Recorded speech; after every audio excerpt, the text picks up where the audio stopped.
बिना सेहत के जीवन जीवन नहीं है, बस पीड़ा की एक स्थिति है, मौत की छवि है।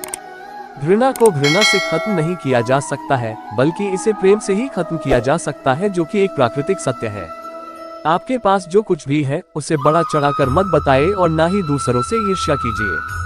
आप चाहे जितनी किताबें पढ़ ले, कितने भी अच्छे प्रवचन सुन ले, उनका कोई फायदा नहीं होगा जब तक कि आप उनको अपने जीवन में नहीं अपनाते। वह जो 50 लोगों से प्रेम करता है उसके 50 संकट हैं। वो जो किसी से प्रेम नहीं करता उसके एक भी संकट नहीं है। किसी विवाद में हम जैसे ही क्रोधित होते हैं, हम सच का मार्ग छोड़ देते हैं और अपने लिए प्रयास करने लगते हैं। स्वास्थ्य सबसे बड़ा उपहार है, संतोष सबसे बड़ा धन है, वफादारी सबसे बड़ा संबंध है। नफरत से नफरत कभी खत्म नहीं हो सकती। नफरत को केवल प्यार द्वारा ही समाप्त किया जा सकता है।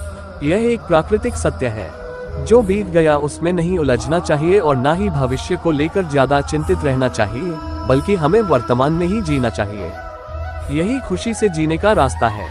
जैसे बिना आग के मोमबत्ती नहीं जल सकती है, ठीक उसी तरह बिना आध्यात्मिक ज्ञान के इंसान नहीं रह सकता है।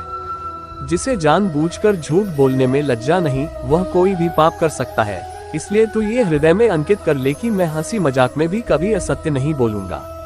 असत्यवादी नरकगामी होते हैं और वे भी नरक में जाते हैं, जो करके नहीं किया कहते हैं। जिसे जानबूझकर झूठ बोलने में लज्जा नहीं, उसका साधुपना औंधे घड़े के समान है। साधुता की एक बूंद भी उसके हृदय घट के अंदर नहीं है।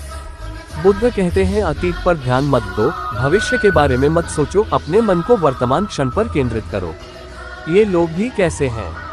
सांप्रदायिक मतों में पढ़कर अनेक तरह की दलीलें पेश करते हैं और सत्य और असत्य दोनों का ही प्रतिपादन कर देते हैं। अरे, सत्य तो जगत में एक ही है, अनेक नहीं।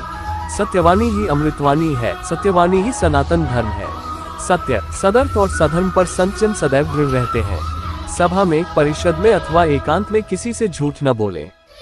झूठ बोलने के लिए दूसरों को प्रेरित न करें और न झूठ बोलने वाले को प्रोत्साहन दें। असत्य का सर्वांश में परित्याग कर देना चाहिए।